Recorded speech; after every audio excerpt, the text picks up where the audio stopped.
Good morning, everybody. Thank you very much for joining this Waters Clear webinar. Some of you catch the last session with WhisperClaims. There we were talking about moving from compliance to a more advisory. And pleased to welcome Mike and Suze back from WhisperClaims. And today we're going to be talking more in depth about WhisperClaims. So it's a nice app showcase for you, and they'll be showing you the key features with their product and how you can implement that. So without further ado, I'm going to hand over to Suze. Thanks, Steph. Hi, everybody. Welcome to our WhisperClaims app showcase. As Steph mentioned, this is kind of a follow-on from the webinar that we had last week with one of our friends of WhisperClaims and collaborators, Richard Bruin. I'm Suze, Commercial Manager here at WhisperClaims, and I am joined by Mike Dean, our co-founder and MD. Hi, Suze. Thank you. So to kick off today, Mike is going to provide you with a brief intro about us, why we do what we do, and the impact that we've had in the R&D tax market space to date. We'll then have a quick look at the app and also discuss our comprehensive support suite and also our pricing. Our aim is that you will all leave here today feeling empowered and confident to either kick off a new R&D tax service in-house or to feel you're in a position to power up your existing service by implementing WhisperClaims technology. Before we get going, just the usual housekeeping. Mike and I are going to be sharing links and information in the chat box for everybody today. So if you do have any questions, please do use the Q&A box to ask those questions, and please do feel free to start firing them across as soon as you like, and during the demo and any other bits of the presentation as well. We're always very happy to be interrupted, and if it means it's a really good point in which we can address something that we're talking about at that moment, then all the better for everybody else. If for whatever reason we can't get to a question at the time, we'll certainly get to you later on in the Q&A session at the end. That's it from me. Over to you, Mike. Thank you very much, Suze. Just before we get going, just a quick word of thanks to Steph and the team at Wolters Kluwer for setting this session up today. It's brilliant to see so many people joining. So thanks for joining us too. Okay, so Suze just gave you a quick idea of what we're going to talk about. I'm going to delve into a little bit of history about the business, where we've come from, why we do what we do, and then I'll hand back to Suze to run through a relatively short but pretty comprehensive demo of the product, so you get a feel for how it works and the value that we offer. I'll talk to you a little bit about support and the support wrap that we put around the product. And then we'll get into pricing, where I won't just tell you about our pricing, but we'll perhaps have a little conversation there about end user pricing as well, and what we see as market pricing for you guys too. And then we'll finish off with a Q&A. Thanks, Suze. Next slide. Right, so what are we all about? So it says there in big bold words, empowering accountants to deliver R&D tax services with confidence. So how do we do that? Fundamentally, it's with software. Where did the kind of notion for what we do come from? Myself and my two original co-founders, about maybe 5 or 6 years ago, were working together in one of the bigger R&D tax consultancies, which in fact is where we met Suze as well.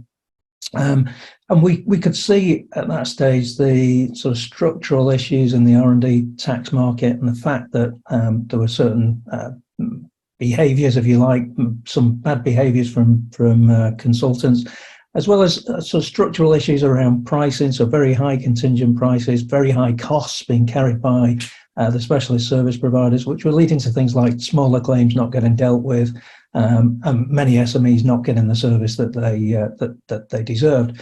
And looking at the market, we felt that accountants with their professional accreditation and presence in the market were actually the natural people for SMEs to turn to for support for R&D, yet that wasn't happening. When you look to the reasons for that, that really comes down to, I suppose, the perceived complexity in R&D tax. I guess it's not just a perception. For those of you who are familiar with it, you'll know there's 500 pages of guidance from HMRC on the scheme. So there's a barrier there in terms of knowledge and confidence. There's also an element of black magic, if you like, that's kind of put out there by the specialist consultants, talking about the fact that you need PhD scientists and engineers to do this kind of work. And we could see that all of those things were essentially untrue. So what could we do about it? So we went about building a piece of software that was all about enabling accountants to address this market quickly and easily, put together R&D claims. And very quickly, when we built our first prototypes, we realized that it wasn't just about the software. It was important to give our users confidence through delivering learning tools, as it says there. So that's training and content that would support our users. And that also we needed to wrap around it in-person support. So on-the-spot help, if you like, around the scheme. So we have a whole suite of support. I'm going to talk to you a bit more about it later on, but that includes live chat in the app. So if you're sat with a client, you're faced with a particularly challenging question around eligibility of a project or a piece of work that a client's working on, we're there to help you on the spot. Thanks, Suze. Next slide. Okay, so award-winning software. So over on the right, there's a sort of summary of some of our awards. I don't want to dwell on this other than to say we've got a combination there of not just accounting industry awards, so being recognised for what we've done for the sector, but I think more interestingly, also tech awards. So we've also been recognised for doing something that actually is pretty difficult to do. And hopefully, as a user of the software, you wouldn't actually be aware of that. So one of the things we've been able to do is really simplify the process, take out the complexity of those 500 pages of guidance that I mentioned earlier on, and make the user experience one that's really, really easy. So it's been something we're really proud of, to see that kind of combination of recognition. So over on the left, just a kind of snapshot of where we've got to so far in our journey. So we launched towards the end of 2018, so about 3.5 years ago.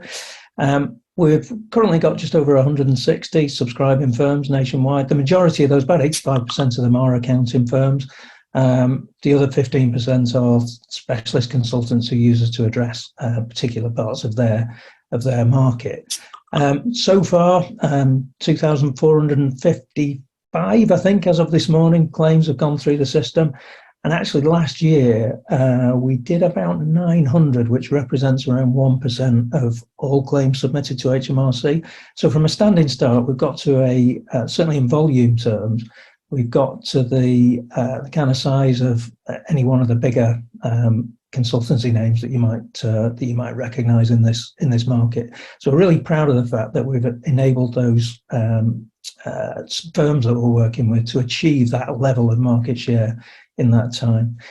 So those claims represent about nearly 370 million of eligible spend, and it's only 3 or 4 weeks since we last ran this session. So I needed to update this slide a day or two ago.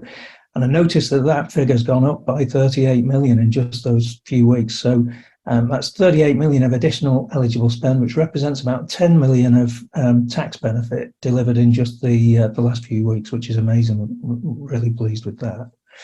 I think that's all I wanted to say at this point, Suze. It's over to you for the demo. So you're on mute, Suze. Zoom faux pas. Sorry about that, guys. That's better. Let me just do my switcheroo to the app. Oh, sorry. Let me come out of this and switch to the app so everybody can see my screen. Does that look okay? Can you see that all right, Mike? Yeah, brilliant. Okay, so ordinarily you log in from the homepage. I've come straight into the dashboard here, but before we get going, it's probably just worth mentioning that when we do product demos, usually to prospects, we do ask for a full hour of somebody's time to run through what a dummy claim might look like and have plenty of time to answer questions. We obviously don't have that much time today, and we do want to make sure that there's plenty of time for questions as we go along, and as I said already, at the end. So what I'm going to do is focus on a few key areas, looking at everything at a relatively high level. So if anybody does want me to delve into anything a bit more deeply, then please do let me know and pop a question in the box, and either Michael or myself will pick that up as we're going through.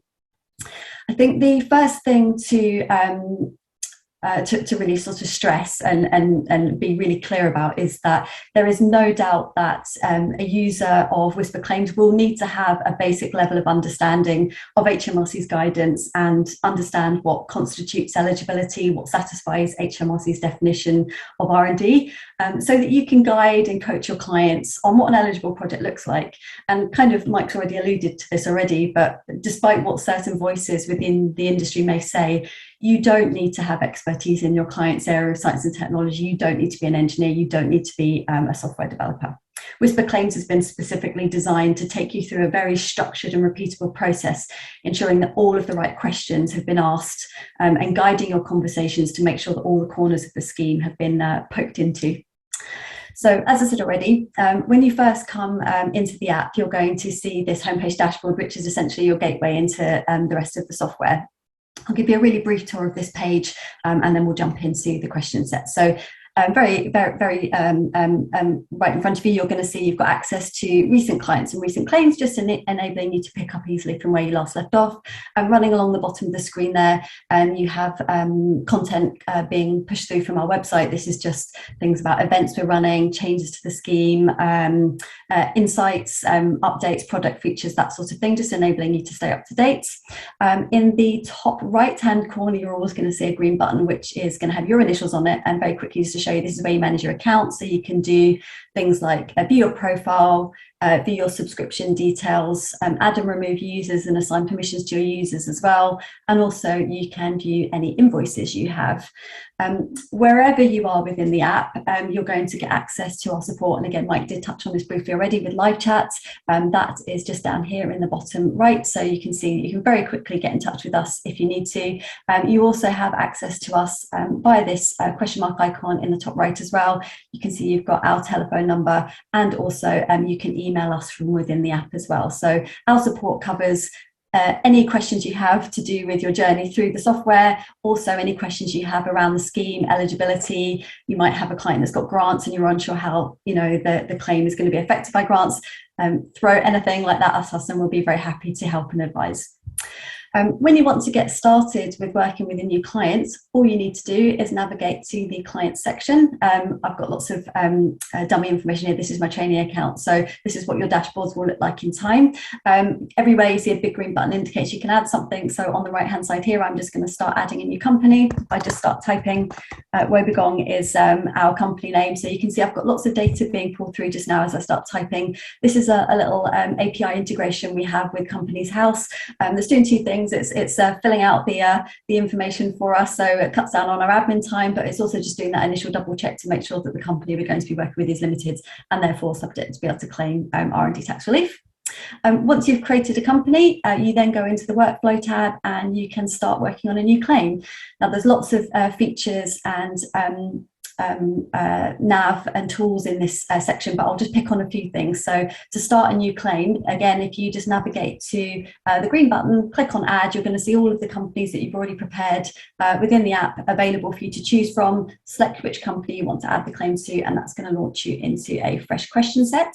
If I just scroll down the page here, you're going to see we've got lots of progress bars running down the center of the page there, color-coded progress bars that are indicating how far along you are in the process. You can dip in and out of the question set as many times as you need to until you feel you're ready to finalize and download the report.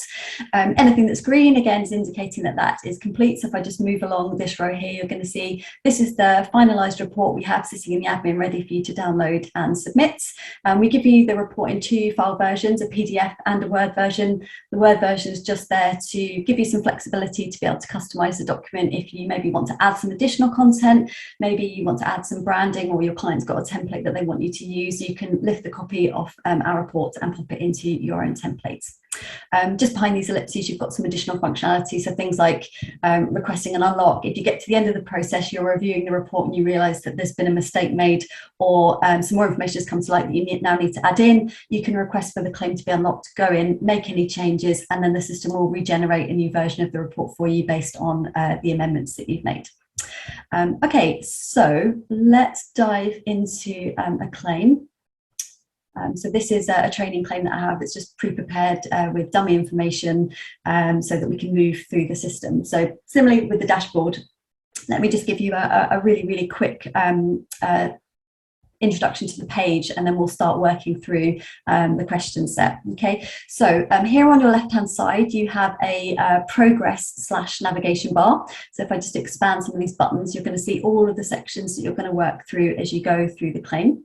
The system is based on a dynamic question set, so you do need to answer the questions linearly. There's a couple of reasons for that. The system in the background as you work through the questions is constantly judging the status of the claim, so whether it's SME or RDEC, or in some cases a bit of both, and the system handles both schemes at the same time. And we also have several eligibility checkers built into the system. Those are front-loaded, the idea being that we're trying to help you screen out any ineligible clients as quickly as possible. The worst case scenario would be that you get right through to the end of the process and the computer says, no, we want to keep your time and your client's time efficient and make sure that the claims that you do produce are robust and defensible. So every page starts with a question or a statement, which is what you can see at the top of the page here. The way that you answer those questions or statements, in this example, we've got buttons, you're going to see sliders, you're going to see drop downs with categories and options you can select from, multiple choice questions, and also some free text questions as well. Every page also has its own in-app help and support. So if I just click on this link here, you're going to see we've got some notes, there's a short video, and there's links that take you directly to the guidance on HMRC's website as well. So if you do want to delve a bit deeper into the question, you can view that from within the app. And also, as I've already said, you've got us here in the background, you've got access to us, contact us here, and live chat at the bottom of the screen as well. Last thing on every page you're going to see is dynamic feedback that's going to guide you through the process. It's based on a red, amber, green protocol, giving you reassurance and confidence that you're doing a good job if it's green. You're going to see amber feedback, incidents of amber feedback that I'll show you, which is there to give you sometimes instructions or information. It's there to potentially advise if there is a weakness in the claim. And then you're going to also see incidents of red feedback, which is going to let you know that the claim is not viable. I can just quickly show you how that works just now. So two initial very straightforward qualification questions are, is the company limited? Are they subject to CT? If I'm to answer no to either one of these questions, you can see that the feedback has gone red. Everything else has been greyed out. I can't move back, I can't move forward. The only thing that I can do is now end the session. As you can imagine, our advice would always be, if you see this feedback, you should abandon the claim because it's very likely it's not eligible. However, if a mistake has been made or more information has come to light, as with any software, you can reverse the way that you've answered the question, which is going to enable you to move on. Okay, so the first part of the process here is the qualification checks. And the initial screening of the client is done by you. It's important that you've got confidence that your client meets HMRC's minimum criteria to be able to move forward from the get-go. And our qualification checks allow you to identify any potential issues early on, as I said already, so that you can objectively screen out any ineligible clients. So I'm just going to gently start moving through the qualification checks and just showing you the types of questions that we're asking, just to make sure, as I said, that the client meets that very minimum criteria. Okay. So next thing we're going to look at is the company section. So we're just here just now.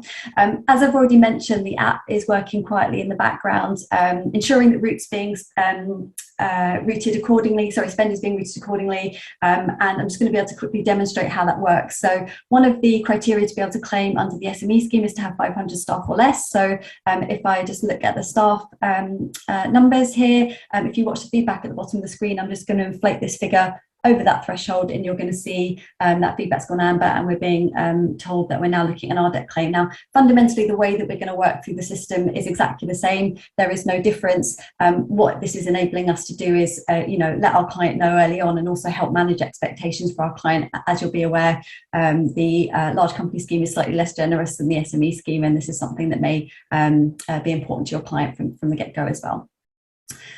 From this point onwards, so from the company section onwards, there is something else that you can do. We have an optional but key benefit to the app, which enables you to be able to collaborate with your clients. And you can do that by clicking on this tab here. You can see I've already got a couple of collaborators on this claim. If I wanted to invite anybody else, I just click on the blue link, a form is thrown up. I would just fill out the details on the form, click invite, and that will send an email to the individual that I want to invite onto the question set. They'll get an email with a link. They create their credentials, and then they get access to the questions. If you have collaborators who are maybe differing levels of seniority within a company, you can further restrict their access by toggling the cost questions. It could be you've got MDs, FDs, CTOs, project managers, project leads that you want to invite onto the question set, and some of those individuals maybe shouldn't have access to things like sensitive salary information. So if you didn't want them to see the cost question, you've got the ability to assign further permissions there. Collaborators do have a restricted view of the question set, and I'll let you know at the end of the process, the last bit they'll see before we move on. I think it's the collaboration feature sort of serves two very key but basic purposes, in the sense that it creates visibility and transparency between you and your client in the terms of during the preparation of the claim.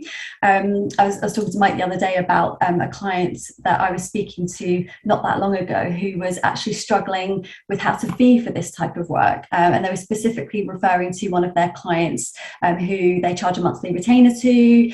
This client was pushing back on being charged an additional fee because the client kind of wrongly assumed that an R&D claim is simply a box filling exercise, fill in a couple of numbers in a box and submit that to HMRC.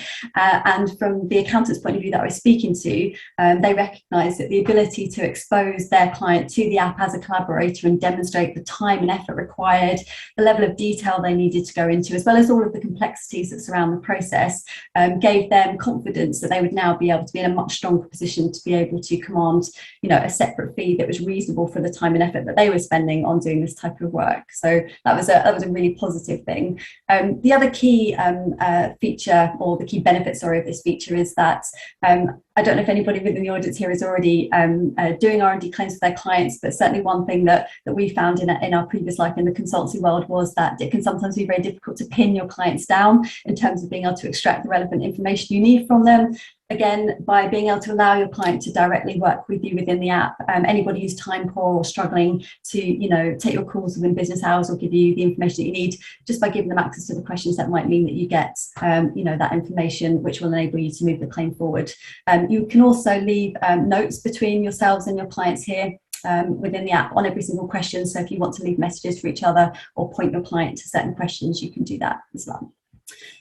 Okay, so that is us through the next major part of the system. So if I just give you a brief look at some of the other bits of information that is in the company section. So we're going to ask about things like whether there's a group structure involved, whether there are significant shareholders. Again, that can determine how costs are routed. So that's really important information that we need to collect up front. We're now into the project section, where you've just got a short positioning statement that's setting the scene just for the next bit of the process.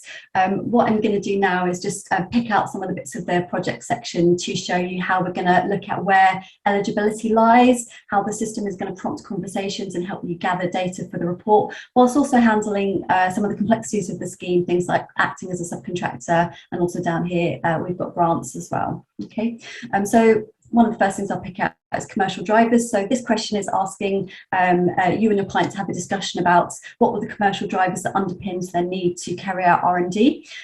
This would be relevant in the sense that we're trying to demonstrate to HMRC that we understand the difference between what is a commercial driver and what technically qualifies for relief. So as I said, you would just work through these categories. I'll just expand some of these here so you can see some of the options that we have. Through discussion with your client, you would pick the most relevant options there, and you can choose up to 4 in this question.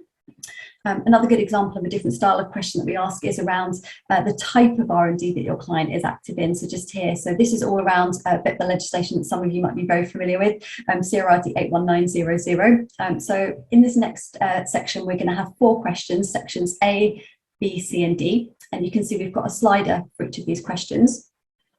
The idea is that we work through these 4 sections and we want to identify whether our client sits in one or more of these categories. The sliders go from not at all to yes loads. Whether a company is or isn't active in a certain area of R&D is quite a binary question, but if I start moving the slider and the toggle, you'll see that the feedback is changing. So as well as trying to identify whether a client is active in a certain area of R&D, we're also trying to essentially measure intensity, because it could be that they're just dipping their toe in one area but very active in another. And the way that we answer these next 4 questions is going to manifest itself in the reports at the end as a graph, which we'll see in just a moment. So go through these 4 sections here. want to just show you another endpoint. So the idea being that if we cannot identify activity in any one of these 4 areas, you're going to see red feedback again, which is going to ask us to abandon the claim. Basically, again, trying to screen out any ineligible clients as quickly as possible within the process.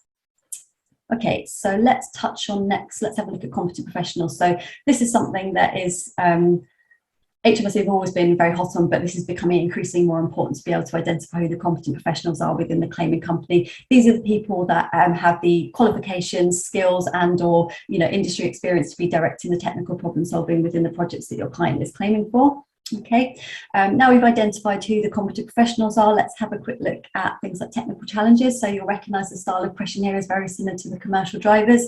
We've got a series of categories, and again, through discussion with your clients, you would have a conversation with them to understand what are the 5 key technical difficulties that they experienced during the period. And again, they can straddle these categories if that is necessary. Okay, we've got another slide for the next question. So this one is around challenge levels. So getting your client to think about all of the work that they've done over the period and just how challenging it was. And again, using a slider here, if I just start moving the toggle, and you're going to see you've got feedback at the bottom of the page, and you would just be assessing where your client sits, as part of the discussion you're having. The further over to the left we go, you're going to see that feedback becomes slightly less positive. And if your client is describing any of the work at any point as trivial, it's a bit of a red flag, and it is possible that that project potentially is not eligible for release. So something that you would want to delve a bit deeper in. The other extreme on this slider is that the client was finding the work really, really tough. And as you can see from the feedback at the bottom of the screen there, what we're trying to get underneath and prompt conversations between you and your client about is, did your client experience any failure? So not commercial failure, but technical failure. Were any of the projects your client was undertaking just too difficult? The issues that they were trying to overcome were too hard to resolve, and they had to abandon one or more of their projects. Clients can sometimes be a bit proud, they're obviously all very proud of the work that they're doing, but maybe might not have chosen to bring a failed project to the table because they didn't know that they could claim for failed work. HMRC loves failure because it proves how difficult something is, and it's really important to just make sure that your clients included everything that they could possibly claim for, to ensure that you include everything that is relevant within the claim. Okay, so let's have a look now at outputs. So again, something that's always been important, but given the new guidance and the new legislation that's going to be coming in next year, evidence is really, really key to remind your clients that they need to keep good evidence about the work that they're claiming for. So we're not asking you to produce any of this information up front. We do have a paragraph in the report that states, should there be any question or queries, this is the evidence that the client has to support this claim. This is also, again, a nice prompt if your client has been particularly bad at keeping good records. Again, by exposing them to the system as a collaborator, it will remind them that they need to keep good records moving forward. Another good option to choose, another question to show you is grants. As I said, there's quite a lot of misinformation and confusion in some cases around grants and how they can impact an R&D tax claim. So as with all the other parts of the system, we've got a very structured, straightforward, clear and easy way to understand the grant section and how to apply your client's data to it. We want to show HMRC that we've done our due diligence, and the first thing we're going to ask within the question set is, what was the total amount of grants and subsidies that your client received during the period? And that includes things like CBILS and business bounce back loans. We're then going to ask, okay, so out of those grants and subsidies, how much was used against the R&D? Now, it may be that none of it was used against the R&D. You already know that all of the grants and subsidies were used for something else, let's say marketing or recruitments. If that is the case, then we would be putting a 0 in this box. And as you can see from the feedback at the bottom of the screen there, there's been no impact on this claim, and we can just move on to the next question. If it isn't the case and your client has used grants against their R&D, I'll just quickly show you a very brief run through of the grant section here. We've got a series of sliders and input fields, again, making sure that we are understanding how grants have been used over the projects, which projects have been impacted, and then in the background, the system's going to make sure that costs have been routed accordingly based on the inputs and data that we've given it. Okay, so the last bit of the project section down here, the technical details section, is here to give you the opportunity for you and your client to talk about examples of the work that's being carried out. So this section has been specifically designed to make it easier for our users to prioritise information about individual projects that HMRC needs to know to make their assessment as to whether this, this project qualifies for relief. You can see you've got a series of fields. So you've got a project title, you've got a technical lead name. You would have identified the area of science and technology here. So you want to just choose which one is relevant to the project we're going to discuss. Time spans of what period of the financial period we're looking at did the technical problem solving take place, and then we've got 3 very structured fields below there, which is asking you to talk about and your client to talk about what was the baseline for the project, what were the advances being sought, and then what were the uncertainties that the client encountered. And you can include as many projects as you want to here. It's kind of based on a risk assessment conversation that you would have with your client, depending on the size of the claim, the likelihood, the financial value of the claim, that sort of thing. We do always advise that it's a good idea to keep the project descriptions as concise as possible. The idea being that sticking to the format that we've suggested here and being strict about not including any unnecessary information means you are much less likely to inadvertently introduce any red flags or include information that may prejudice the project or the overall claim. It's important to remember when filling out the technical detail section or including examples of projects that the inspector reading the claim and assessing the claim may not necessarily have a background in the area of science and technology that they're reviewing the claim in. So always bear that in mind in terms of the type of language that is being used. I don't know if you had a query there, Mike. Yeah, thanks, Suze. Yeah, just you reminded me as you were going through that. I think the last time that we ran this session, we started getting some questions through at this point about eligibility in specific sectors. And one that actually does come up from time to time and came up in that particular session was around the food and drink sector. So somebody was asking about, but in fact, I think it was restaurants and bars and eligibility in that particular case. Now, clearly that's a sector where there's very limited, if any, eligibility at all, but it does come up. So what I was going to suggest, I've got some links here for a blog on the food and drink sector, which is just an example there of the kind of content that we push out to help people understand eligibility in a given sector. We've also got on the website a bunch of resources, including ebooks, and we've got an ebook there that's about how to identify eligible activity with the client. I'll post up a link to that as well. So the idea there is just to give everybody who's on the call a kind of flavour of how it is that we're able to support you and give you that confidence that I mentioned earlier on. So I'll put those links into the chat box. And I noticed, Suze, as well, we've got some questions coming through. So let me just have a quick.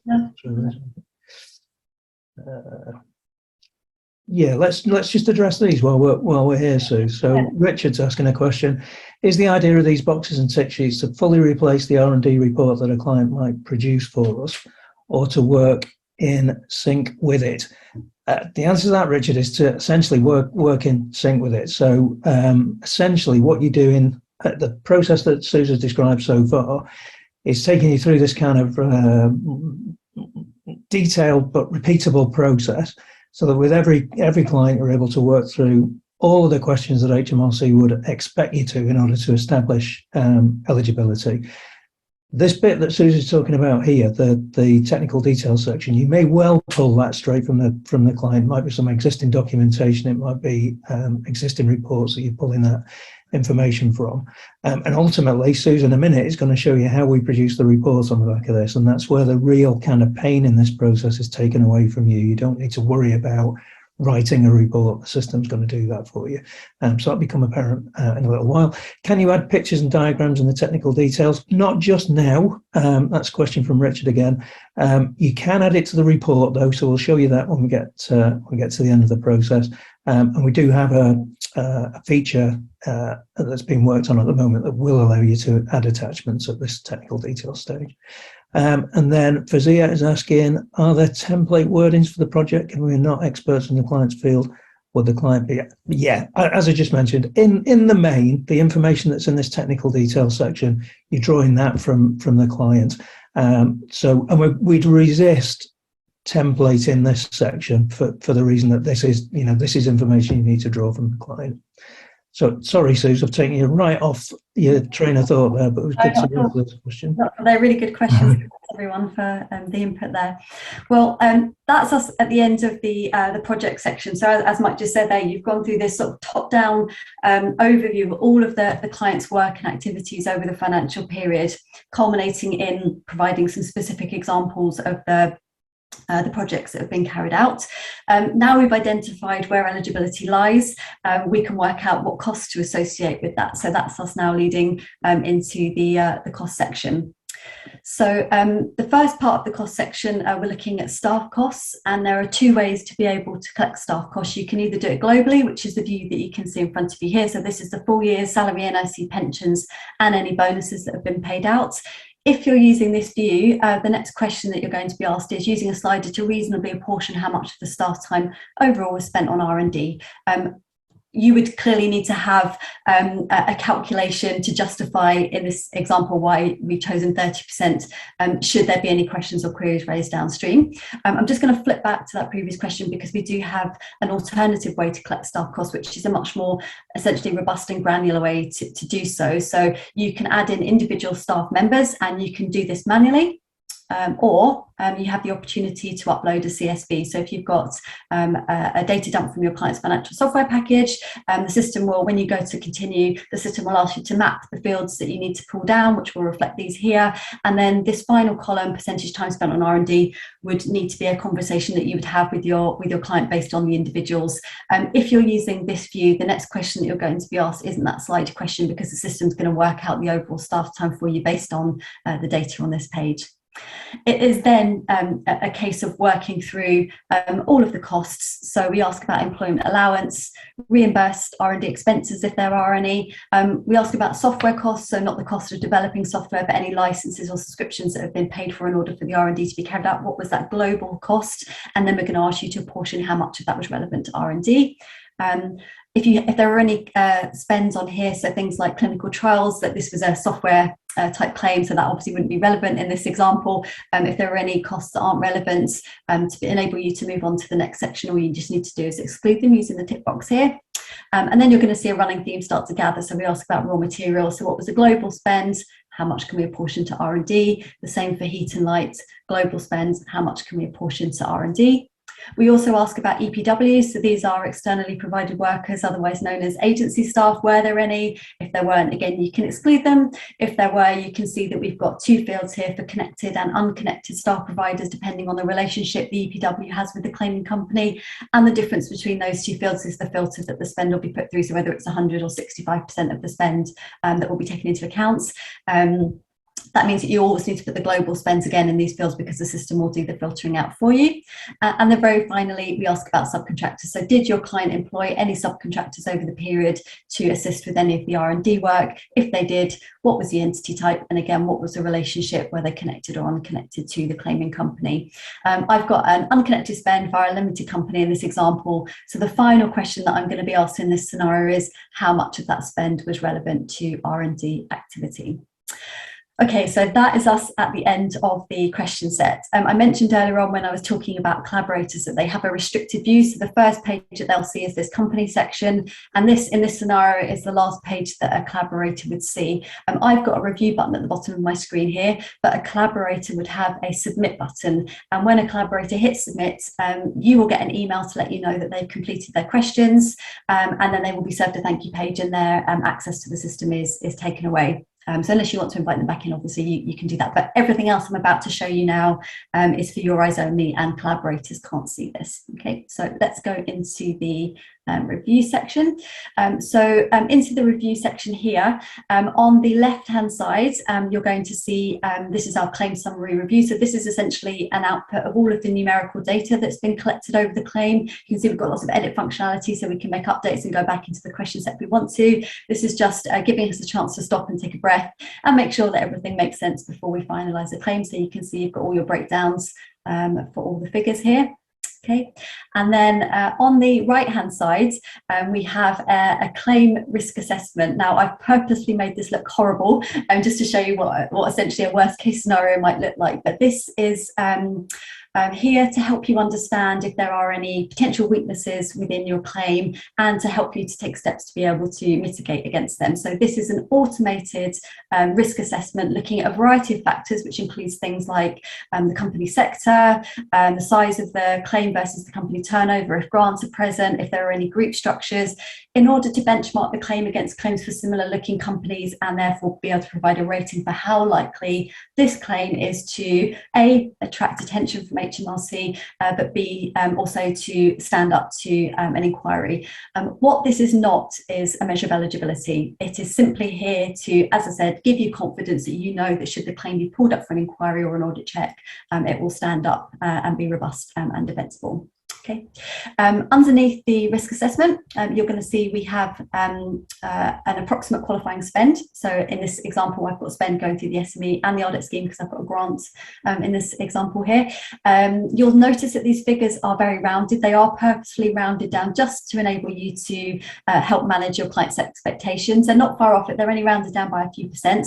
But what this can enable you to do is essentially based on your client's position, how they want to realise their benefit, if they've got any carry forward losses, that sort of thing, do a quick and rough run through of what your client's benefit might look like, and that may influence conversations you need to have with your client about how to fee for this work. You may not have even realised, they may not have even realised that they were eligible, and so to get to the end of the process in this point and be able to identify what a benefit might look like is just a really nice position for you and the client to be in. Below the approximate qualifying spend, you're then going to see the fee for the report that we're going to pay for this example. Mike's going to touch on pricing and how we fee in just a moment. And then below that, you've got the finalise claim button. So once you feel happy and ready to move forward, and you're ready to download the claim, and we want to finalise it. So this is what we call our wow moment, because this is the bit where you can sit back and let the system do all of the hard work for you and create and write the report. So in the background, the system's going to baseline all of the figures and write the narrative for us. It just takes a couple of seconds and we'll be done. There we go, that's it done.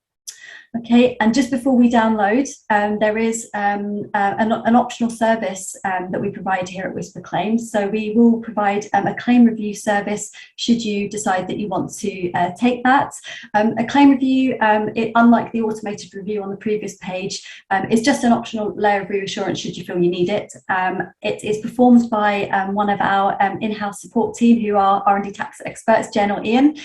These are the guys that you'll speak to on a daily basis during us on our support lines, and what Jen and Ian do is take a deep dive into your client's claim, review all of the publicly available information about the company, look at the technical narratives that have been written to assess those for eligibility. They will analyse the costs and they'll provide an overall assessment as to how this claim hangs together. Because that is an extra service, there is an additional £100 fee on top of the final charge.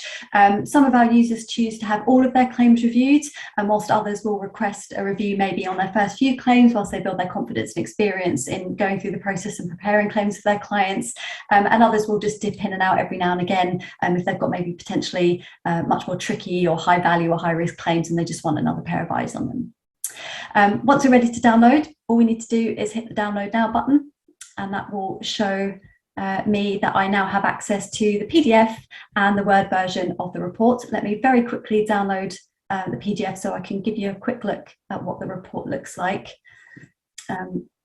before I hand back to Mike very quickly. So that should just be coming up now. So just while we're waiting for that to load, here we go, that's it there. The report and the structure that I'm just going to show you here. So we've got a nice cover page. I'll just start scrolling into the content so you can get a feel for that straight away. The report structure has been designed based on our extensive experience of working within the R&D tax consultancy market for more years than I think Jen and Ian particularly will care to remember. It's designed to give your clients and HMRC comfort all of the right questions have been asked. So you'll see that all of the sliders, the drop downs, the buttons, the multiple choice questions that we've collated all our clients' data within the app has now been turned into these really nice structured paragraphs with very clear headings so that HMRC can make an assessment on eligibility for your clients. I'm just going through all the narrative here, just gently scrolling through so you can see all the sections that have been covered, and we're just going to come to the costs in just a moment. It's this next page here. So we lay out all of the spend for you in really clear tables. So you've got all of your qualifying spend here, and then all of the relevant breakdowns. And then on the next page, we're going to see the actual raw eligible spend, which is here. As you can see, there's slightly higher figures than on the claim review summary page that we saw just a moment ago. The last couple of things to show you on the reports are, we've got some notes and assumptions based on the figures just there, and then we've got two appendix, the technical detail section. So this is the bit right at the end of the project section where we were giving examples of specific projects the client's been working on. And as Mike mentioned from one of the questions, sorry, I can't remember who asked the question, but if you did want to bring in things like photos, graphs or charts or other content, this is the point where you would use the Word version to bring those assets in. As Mike said, we've got some new features coming up, I think before the end of the year, to enable users to be able to add those assets from within the app. But just for now, it would be the Word version that you would use to do that. And then very finally, so long as you filled out the detailed staff cost view rather than the global staff cost view, remember I showed you the two versions, we also give you a breakdown of that data and information as well. That's it from me. I will hand back to Mike just now so that he can continue on with the rest of this part of the presentation. Brilliant, thank you, Suze. You deserve a swig of your cup of tea there after that, thank you. Can you put the pricing slide up? Brilliant, thanks. Now, just quickly, before I talk about pricing, I just wanted to mention, and I guess, price kind of comes into this, both market price and our price. Why is it that people come to us in the first place? So those 160 odd firms that we're currently working with, there are three drivers for people working with us. Number one, are firms looking to essentially launch a new service. So they're on this journey from compliance to advisory. They're looking for value-added services to add to their portfolio. In that circumstance, they may well have been outsourcing this work proactively to external consultants, or it may just be that their client base have found their way to working with those third parties kind of by themselves. But in either scenario, those firms are looking to pull that work back in and deliver it themselves. And that's probably the biggest driver for people working with us. So, of course, price of our service and the market price for them is really important. The second group of people who are already putting through a volume of claims, so they've got some expertise, they're delivering this service already, but actually they're looking for increased capacity and increased efficiency. So looking to perhaps put through more claims without building out a bigger team, or essentially just looking to redeploy resources into other areas, and using this software enables them to kind of free up that resource. So that's number two. And number three is to do with compliance and I suppose consistency. So firms come to us where they've got perhaps multi-site operations, and they're looking to make sure that their teams are doing exactly the same thing with this kind of repeatable process across multiple sites, and that quality is maintained in that kind of environment. So they're the three big drivers. But of course, all of them need to worry about what's the margin on this service. So pricing. On the left of this slide, we've got our core pricing. So that's basically £100 per month as a subscription fee. That gives you access to the system and gives you up to 10 user seats, which will be a very big user, actually, having 10 people in the organisation using the system. So that's £100 a month. And then, as Sue's demonstrated, we charge a fee on report download, and that's capped at £600.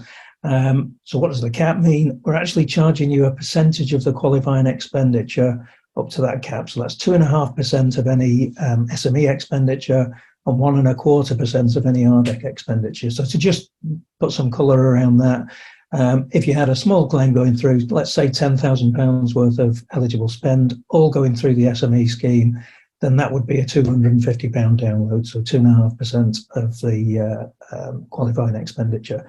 And it's probably worth just mentioning at this point, what's the kind of range of claim sizes we see going through the system. Top end, biggest claim to go through was over 7 million of eligible expenditure, so quite a large claim. Bottom end, to make you all smile, is £1,000 of eligible spend, so a tiny, tiny claim. So at that 7 million level, £600 download fee. At that £1,000 level, that's a £25 download, 2.5% of £1,000. right-hand side of the slide, we're mentioning enterprise pricing. So we do have some volume users with whom we have a different arrangement, and that's either a much reduced download fee in exchange for a much higher monthly subscription fee. And we have got a couple of people who are now on a fixed monthly fee based on a forecast of their usage. So that's our very high volume users. So the key message there is that we're kind of open to conversations with people who are going to be putting through large volumes. And just while I think about it, on that download fee, our average download fee at the moment is about £530. So that shows you we've got quite a number going through below that threshold. Thanks, Suze. Next slide. So back to support, we've got a range of learning tools that we've mentioned, and I've put some examples there in the chat box of an ebook in particular, and some of our webinar content. So we run regular webinars. They usually run once a month, usually on a technical topic around eligibility, so well worth hooking into those. We do have a paid-for training course. Now that's on the fundamentals of the R&D tax scheme. Again, on this kind of scale of trying to get people more confident. That's your kind of starting point. So if you've got team members who are not familiar with the scheme at all, it's a great way to give them exposure to the basics of the scheme. It's also great as a refresher for people who are perhaps more experienced as well. We've got a YouTube channel where we publish all of the webinar content for our customers, and the ebooks that I've already mentioned. Mention the fact that we've got hands-on support, so that manifests itself in several ways. Effectively, the main channel is live chat through the app itself that Suze showed you earlier on. We've also got email and telephone support as well. You've seen the risk review within the app and the claim review feature, so that the fact that we're there to help you delve into the background of a claim and help you understand the likely impact of that claim with HMRC we've mentioned. We've got a WhatsApp and Facebook community. So again, for customers, there's ability there to share information, ask questions of your peers. We see questions coming through the WhatsApp group around things like what's people's kind of current experience of handling time from HMRC, and particular experience around inquiries and that sort of thing. And I notice we've got a question about inquiries, which we'll deal with in a minute. And then the last thing, which you've not mentioned so far, is we have a portfolio review service. So this is about helping you identify new opportunities in your client base. So the best way of bringing this kind of service to market is to look in-house to begin with. Who have I already got in my portfolio? Who is it that I should be pitching this work to? So this service is all about you sharing with us your customer list. Ian and our team will go through it, have a look at each of those companies individually, and do a red, amber, green review of the list, and come back to you with, these are the people that I would speak to about R&D, and here's the reasons why. So it's a great way to sort of get you into the market and get you in front of some customers. So I think that's all I had to say on that. Suze, over to you again. Brilliant, thanks, Mike. I'll speed through this next bit because I see we've got 6 questions waiting. I want to make sure we've got plenty of time to answer. So just for anybody who's joining us today, we'd love to invite you to experience one of our monthly webinars, which generally tend to have an eligibility theme. So next week, the 26th of July, and I'll put links to all this in the chat box in just a moment, we've got our monthly webinar is focusing on the energy and renewable sector. So they all start at 12:30, tend to run for about an hour. Jen and Ian will discuss the topic, and then there's always time for a Q&A at the end. You can register for a free ticket via our website, and as I said, I'll give you details for that in just a moment. Mike's already mentioned our YouTube channel. It's not just eligibility that we talk about in our webinars and our events and sort of collaborations. We also focus on things like processes. So we recently hosted a webinar on best practices when preparing your R&D tax claim. So what I'm going to do is I'll pop a link to that recording in the chat box as well in just a minute, again, just so that you can get a feel for the types of advice that we give out and how we're trying to help our users produce the best and most robust reports possible. And finally, for anybody who is inspired today to kick off their in-house R&D tax service, or as I've said already, power up an existing service, help you scale maybe an existing service that you're struggling to due to time and resource. We've got an exciting offer. If you would like to book a demo today, you'll be able to take advantage of our special 30-day subscription-free trial.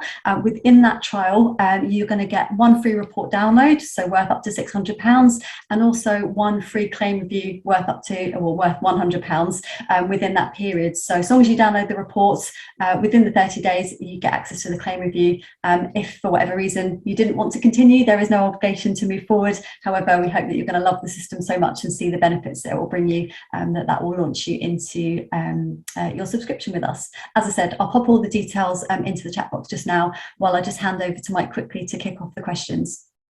Thanks, Suze. I don't know if you've noticed, by the way, but a wasp has entered my office here. I'm getting chased around by wasps. If I start running around waving my arms, you know why. Okay. Like, if you need to go, just say I'll take over. Oh no, you're all right. I might have to get stung, but we'll be all right. Well, inquiries from Anu, is it? Sorry, I could pronounce your name incorrectly. So how are HMRC inquiries dealt with, Mike? Okay, so thanks, Anne, for the question. So our software is obviously a tool that's designed to help you put claims together on behalf of your clients. So we don't have any kind of say, if you like, on the inputs into that.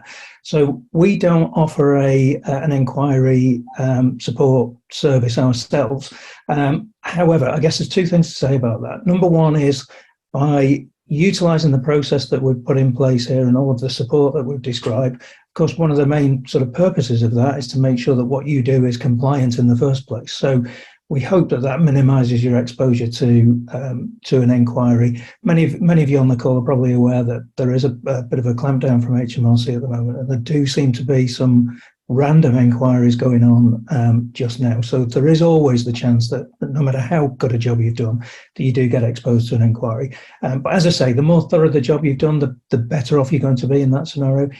If you were faced with a situation where you needed very specific help with an inquiry, we can introduce you to partners of ours, actually other customers and users of the system who do offer that service. So there is always that feedback, that fallback option if you need it. Okay, great. Thanks, Mike. Next one, we've got some great questions here, everyone. Thank you. So does your final report integrate with CT software from, say, Thomson Reuters or similar providers?